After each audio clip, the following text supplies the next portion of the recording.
Last time, Ash caught a Krabby. Then him and friends went to a weird lighthouse where they met Bill. After this, they made it to Vermilion City where Ash had his gym match with Lieutenant Surge, where he miserably lost. That's when Lieutenant Surge's protege, Viscas, teaches Ash how to beat Surge, and in the rematch, Ash comes out on top. After this, the gang head aboard the SS Anne, where Team Rocket attacks and the ship goes down. Ash and Team Rocket are then trapped on an island with giant Pokémon having to escape. What adventures will our hero get into today? After the incident with the SS Anne, Ash and the gang arrive to a coastside city. Here, they actually run into Ash's mother, Professor Oak, and Daisy, who are all visiting the city because a luxury spa resort is soon to open. Ash introduces his mother to his friends, and they all get lunch together as they catch up with Ash's mom. The group hears a lot of comeuppance and goes to visit when they spot Gary battling with his Lapras. It turns out, in order to get people to visit the resort, they are hosting a water Pokemon tournament. Misty is excited to enter and hoping this could be her big break after losing to Gary, while Ash enters wanting to get back at his previous loss to Gary's Kingler. Ash and Misty both have to perform entry battles where they quickly win. Ash, Gary, and Misty all make it into the tournament, while Delia, Daisy, Oak, and Brock all decide to cheer them on. Team Rocket also decided to enter the tournament, somehow winning their entry match with Magikarp, but they ultimately lose the first round due to Magikarp's uselessness. Ash, Misty, and Gary all win their matches, making it to the semifinals, where Misty must face Gary and Ash must face last year's winner. Ash's battle begins. He sends out Squirtle and goes for a quick tackle, but the winner, Slowbro, uses Psychic to hold Squirtle in place and quickly taking it out, slamming it on the ground. Now, it is time for Misty's match against Gary, where she uses her Staryu against Gary's Lapras. Misty gives it her all, unleashing Swift after Water Gun, but Gary and Lapras aren't too powerful. They overpower every move with Ice Beams and Hydro Pumps when Gary finally takes out Misty with one final skull bash. Ash and Brock fear the worst, but notice Misty's okay with the outcome. They then ask her if she's okay, and she mentions she just needs to train more, that nothing has changed from before, and she just needs to work even harder on her goal of becoming a water Pokemon master. Suddenly, Team Rocket attacks the competition, so Ash and Misty both step up to send them blasting off again in order to keep the tournament running. In the finals, Gary and Lapras end up beating the Slowbro, and Gary is awarded a Water Stone. After the match, the whole gang then hops on a boat and heads towards the island resort. While on the boat, Misty spots a Horsey covered in oil and decides to help it out. Her and Brock wash it off, and it begins to act weird, as if it's trying to warn the group of it. The group arrives to a resort and meets the owner. As they get a tour, they feel the resort start to shake, which the owner tells them to ignore as we then cut to a group of Tentacruel attacking the resort underwater. After the tour, the group begins to relax and enjoy the resort when suddenly they see Horsey, and it begs Misty and the group to follow. Ash, Brock, Misty, and even Gary decide to follow. It leads them to the attacking Tentacruel when suddenly Team Rocket appears on a boat and attacks the Tentacruel, chasing them all. Angered with what they see, Ash and his friends try to fight Team Rocket when suddenly the owner arrives and stops them, revealing that she hired them to remove them as they keep attacking the resort.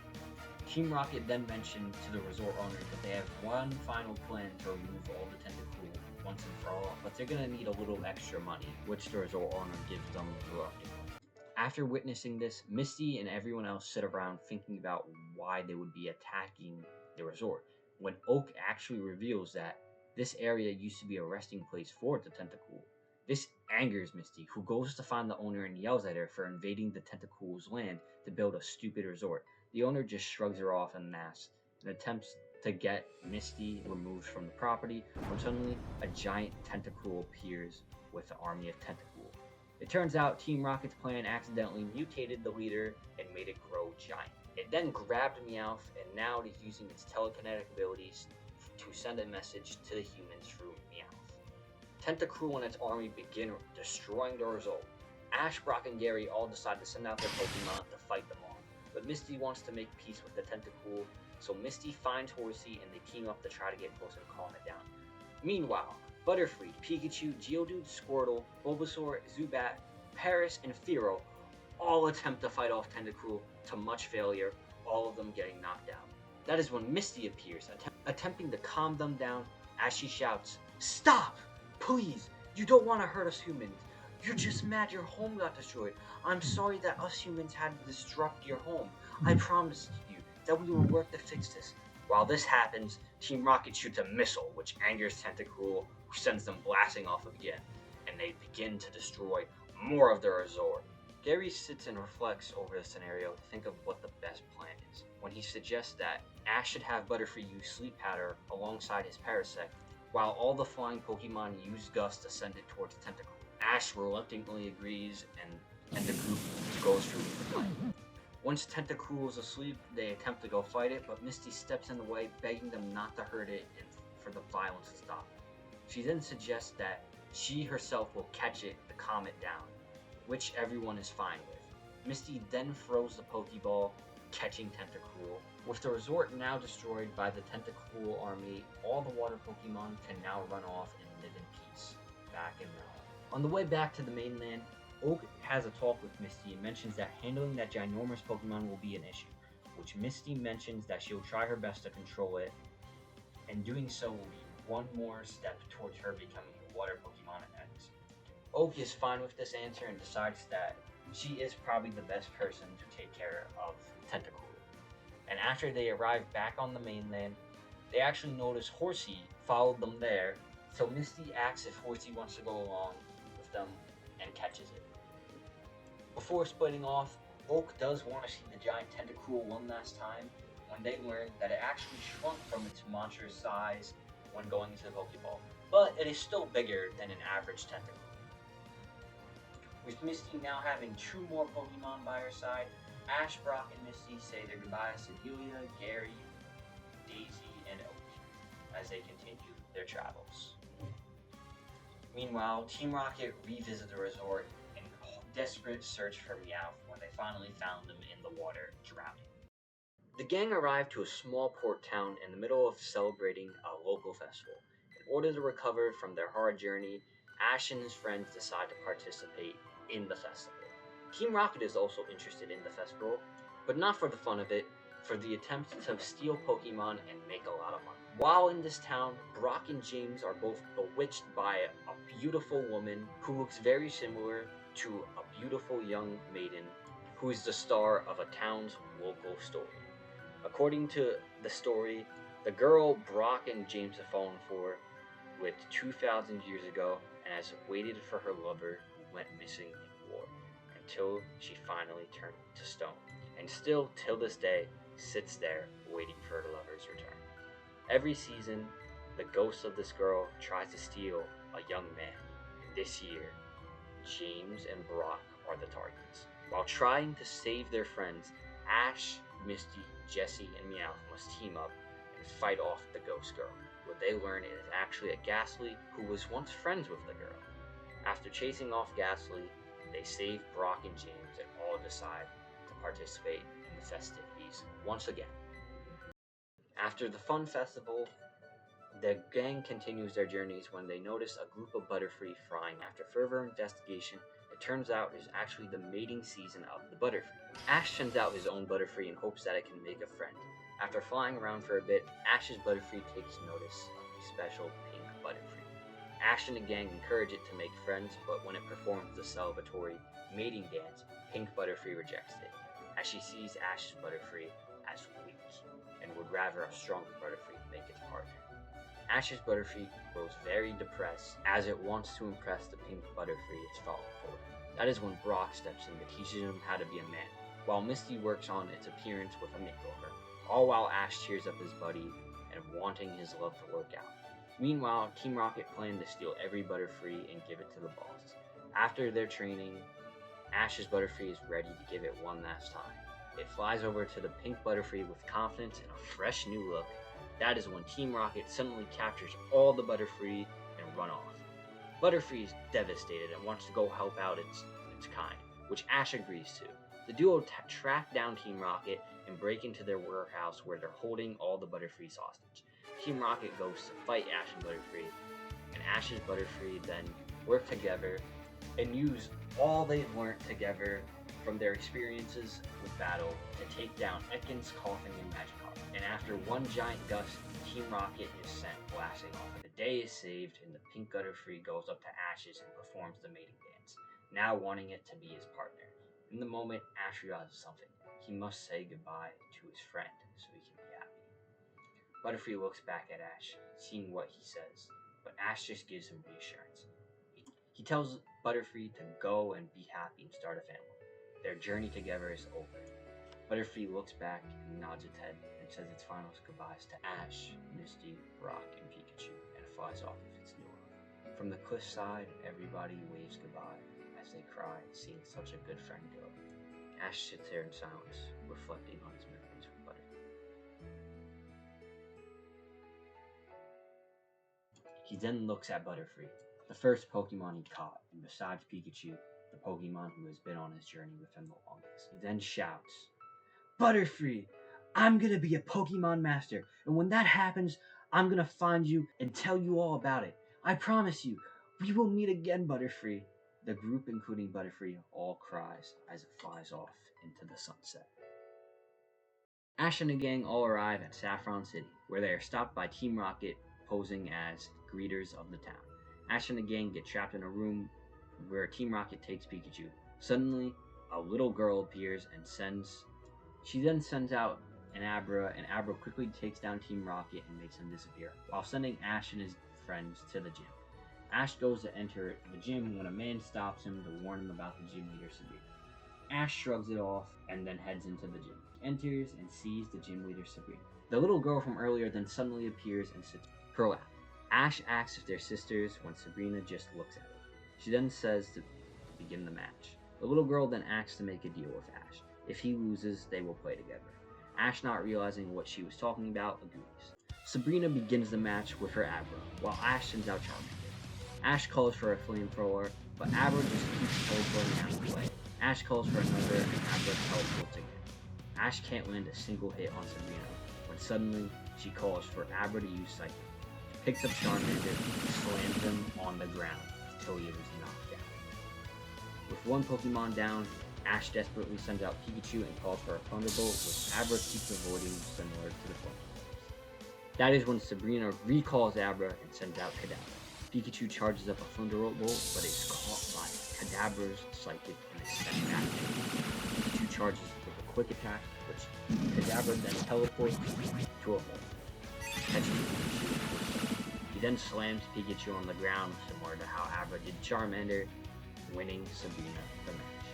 The little girl then laughs, saying it's time to play Ash and friends to her dollhouse. They learn from her mother, who has been trapped inside of a doll, that Sabrina's younger sister trapped them all there to play with her. Then suddenly a giant ball goes rolling towards Ash and his friends, and they all run, barely able to escape, when suddenly the man from earlier appears to save them. The man reveals that a month ago, Sabrina's younger sister had developed her psychic powers that run in their family. Her powers were way more powerful than anyone else in the family, including Sabrina, who had been born extremely powerful. With these powers, her sister was able to mind control Sabrina and combine their powers into creating the perfect game for her to have fun. He then tells Ash and the gang to run and not look back, but Ash wants to beat Sabrina and find a way to help her and her sister. So the man reveals that a psychic type's weakness is Ghost, and tells Ash about the Ghost Tower nearby. Ash thanks the man and runs off towards his new goal, to find a Ghost-type Pokemon to take down Sabrina. The gang arrive at a spooky location. As Ash goes to enter, he notices Misty and Brock trying to run off and hide because they're scared to go in. He shrugs them off and enters alone. Ash sends out his Charmander. Him, Pikachu, and Charmander then begin to search the haunted tower. They see a Haunter and a Gengar who begin to mess with them, but they eventually run off. Ash then finally finds a Ghastly and goes to fight it, but after it licks Charmander, it paralyzes it, and it runs off. Ash recalls Charmander and chases after the Ghastly, when suddenly a chandelier falls on him and Pikachu. After watching this, all the ghost Pokemon from the tower laugh, and a Haunter pulls their spirits out of their body. Ash and Pikachu wake up as ghosts. The ghost Pokemon take Ash and Pikachu to the top of their tower. Outside, while they view the town, Ash and the ghost Pokemon decide to pull a prank on Brock and Misty, severely scaring them both. The ghost Pokemon then lead Ash and Pikachu to a playroom. Ash understands now that the ghosts just want new playmates. He then declines their offer to play in order to continue his quest, upsetting the ghosts. Ash does say that he and his friends will all play with them for the night though, which makes the ghost Pokemon happy. Misty and Brock find Ash and Pikachu's body when they wake up. The ghost Pokemon appear and Ash reveals to Misty and Brock what he have learned, and they all decide to play around with the ghost Pokemon. The group leaves for town the next day, with Ash deciding not to catch any of the ghost Pokemon, wanting to leave them in peace so they can continue playing, and decides he will beat Sabrina another way. This is when Haunter appears, wanting to go with Ash and continue having fun together. Gastly and Gengar cheer them on and wave off to their friend. With this, Ash catches Haunter, and the group head back to the gym to take down Sabrina. Ash returns to Saffron City with the goal of winning the badge and helping Sabrina. Ash and his friends return to Saffron Gym as Ash remembers his last match. He's ready to go inside, but he notices that his friends and Pikachu do not want to go in, based on what happened last time. The man from earlier watches as the group reluctantly enters the gym, praying that they can succeed on this mission. Ash arrives, demanding a rematch with Sabrina, which Sabrina's younger sister begins to laugh at him, stating that he broke his promise and Ash is going to pay for it. That is when Misty, Brock, and Pikachu are all lifted up and turned into dolls. Sabrina and her sister, in joint, both say, "Lose this, you will join them when they are set free." With the terms now set, Ash prepares for the most scary and most intense battle of his life. With Pikachu taken out, Ash sends out Squirtle while Sabrina sends back out Abra. Ash calls for Attack-O, which Abra avoids over and over again. Noticing its teleporting path, Ash calls for Squirtle to use Skull Bash, but Abra teleports once again. Ash then calls for a Water Gun to the ground, propelling Squirtle in the air. As he falls, Ash has Squirtle spin around, using its Water Gun to hit as many possible spots as it can, because Abra can't be gone forever and will eventually need to appear in one of these spots. This works and disorients Abra, allowing for Squirtle to get in with a Skull Bash. With this great hit, Sabrina ditches the teleport strategy and decides to go for her Psychic strategy, but Ash was prepared for this as well, and calls Squirtle in to tuck to his shell as it is slammed to the ground. Ash laughs and says he picked Squirtle just for the occasion, knowing that no matter how hard Sabrina hits him, it won't break through his shell. Sabrina's sister begins freaking out while she remains quiet, slightly saying, "Not bad." Ash realizes that Sabrina must be breaking out of the control while her sister is distracted with the battle. Ash then calls for one final Water Gun, hitting Abra and defeating it. Sabrina's sister begins to cry more and more, and even tries to send out an attack on Ash himself, but the man from earlier teleports to protect Ash, telling her, "Daddy won't let you hurt anyone."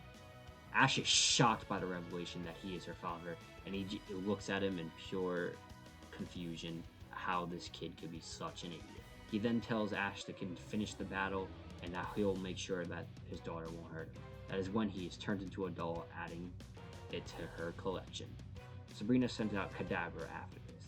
Ash goes for the same strategy as before, but Sabrina calls for Hypnosis, putting Squirtle to sleep and taking it out with Psychic. "Your overconfidence will be your downfall." After saying this, Sabrina's sister then looks at her, and as if she was back under her spell, they both command for the next Pokemon. Ash then calls out his brand new friend, Haunter. Sabrina calls for Hypnosis, but Haunter avoids it. Ash then calls for a Lick, but Kadabra avoids and teleport. Ash then calls for a Shadow Punch, which misses yet again because of teleport. Kadabra uses another Hypnosis, which misses. Ash and Sabrina are now both trapped in a constant loop. Sabrina can't get close while Ash can't hit Haunter. Kadabra. As Kadabra teleports more and more, Haunter begins to grow angrier, and out of fit of rage, it makes Sabrina's sister laugh. This distraction allowed for Haunter to land a Shadow Punch on Kadabra. Haunter then begins to act goofy and continue to make Sabrina and her sister laugh. Ash tried to get it to take the battle more seriously before realizing it has an effect on Kadabra. Kadabra's psychic link with the sisters is causing it to also laugh. With Kadabra fully distracted, Haunter uses one final Shadow Punch to hit Kadabra. After winning the match, Sabrina's sister begins to cry, due to losing all of her new toys. That is when Haunter comes up to her and begins to cheer her up. Sabrina is then free from her control due to her sister's immense laughter. Sabrina joins in the laughter of Haunter as she thanks Ash for freeing her and for the incredible battle. She then uses her powers to free her parents, Brock and Misty. When their parents go to yell at her sister, Sabrina stops them, stating how when she took over her, she saw how lonely she felt because her parents were always working and Sabrina herself was always battling at the gym. So she used her powers to keep their family together. Sabrina's parents begin to feel bad, leaving their daughter alone for so long, along with Ash and the gang. That's when Brock comes up with the idea, after seeing how happy Sabrina's sister is with Haunter, to have all the lonely Pokemon at the Ghost Tower befriend Sabrina's sister so they can all keep each other company. Sabrina agrees to this plan and the whole group heads towards the tower. Sabrina and her sister then catch Gengar and Ghastly so that her sister always has someone to play with. With that out of the way, Sabrina gives Ash his badge and thanks him again, even telling the group that if they ever needed a favor for her, she will never hesitate to help them out. Haunter says goodbye to Sabrina's sister and all of its ghostly friends and decides to keep sticking with Ash. Ash and his friends say goodbye to Sabrina's family as the journey continues.